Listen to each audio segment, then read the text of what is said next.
दिव्यांग बांधवांच्या अनेक दिवसांच्या पाठपुराव्यानंतर आणि आत्मदहनाच्या इशाऱ्यानंतर अखेर त्यांची मागणी मान्य झाली आहे। काय आहे संपूर्ण प्रकरण बघूया या बातमीमधनं। अमरावती महानगरपालिकेमधील सन 2025-26 आर्थिक वर्षातील दिव्यांग 5% राखीव निधीतून ई-रिक्षा वाटप करण्याची मागणी दिव्यांग बांधव अनेक दिवसांपासून करत होते।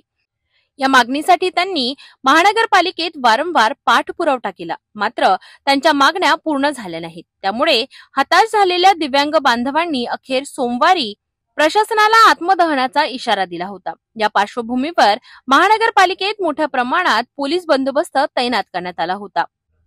सोमवारी सकाळीच महानगरपालिका उपायुक्त महेश देशमुख यांच्याशी दिव्यांग बांधवांनी बैठक घेतली। या बैठकीत झालेल्या चर्चेनुसार आता या संदर्भात महानगरपालिका आयुक्त सौम्या शर्मा यांच्यासोबत दिव्यांग बांधवांची येत्या 30 तारखेला बैठक ठेवण्यात आली आहे।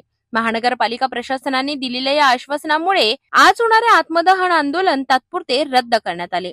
दिव्यांग बांधवांना आता 30 तारखेच्या बैठकीतून सकारात्मक तोडगा निघेल अशी अपेक्षा आहे।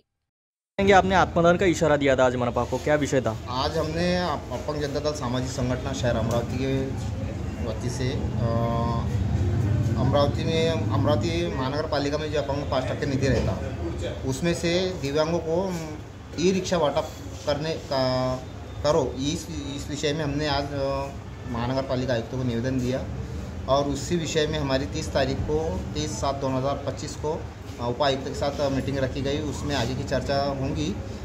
उन्होंने अभी लेखी लेटर दिया हमको मीटिंग का, इस वजह से हमने आज का आंदोलन जो है हमारा वो तात्पुरता स्थगित कर दिए।